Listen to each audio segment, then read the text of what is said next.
আমরা শিক্ষকরা যদি এরকম বঞ্চিত হই তাহলে জাতিকে আমরা কি উপহার দিব? না আমরা সামাজিক ভাবে আমরা মর্যাদা রয়েছে, না আর্থিক ভাবে আমরা মর্যাদা পাচ্ছি।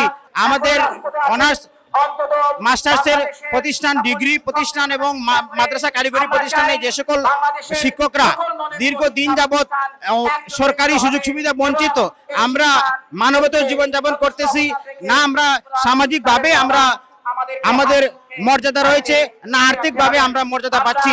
আমরা আমাদের পরিবারের কাছেও আমরা আমাদের সামাজিক মর্যাদা পাচ্ছি না, সমাজেও পাচ্ছি না।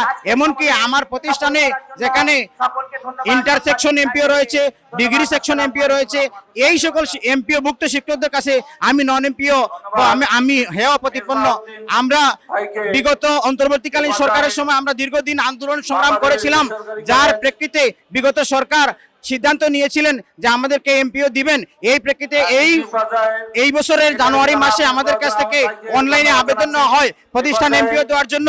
কিন্তু অত্যন্ত পরিতাপের বিষয় যে আমাদের যাদের কাছ থেকে আবেদন নেওয়া হয়েছিল, আমরা শুনেছি 1719টি প্রতিষ্ঠানকে সরকার যোগ্য বলে বিবেচনা করেছে। কিন্তু অত্যন্ত পরিতাপের বিষয়, আজ পর্যন্ত কোনো আমাদের বর্তমান সরকার এটার কোনো সুরাহা করতেছে না। আমরা জানি যে এই প্রতিষ্ঠানগুলোকে এমপিও দেওয়ার জন্য সরকার অর্থ বরাদ্দ দিয়েছিল, আজকে অর্থ বরাদ্দ গেল কোথায়? আমরা শিক্ষকরা যদি এরকম বঞ্চিত হই তাহলে জাতিকে আমরা কি উপহার দিব?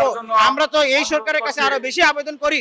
এই সরকার শিক্ষা বান্ধব সরকার, বর্তমান শিক্ষামন্ত্রী ওনার ঘোষণায় ছিল যে কোনো শিক্ষক তার দাবি দাবা নিয়ে মাঠে নামতে হবে না, যৌক্তিক আন্দোলন আমরা ওনারা এটাকে বিবেচনায় নেবেন। কিন্তু আমরা তো এখন হতাশ, আমাদের যে আবেদন করা ছিল অর্থ বরাদ্দ ছিল, কিন্তু আমরা আজকে কোনো তার সুরাহা পাচ্ছি না।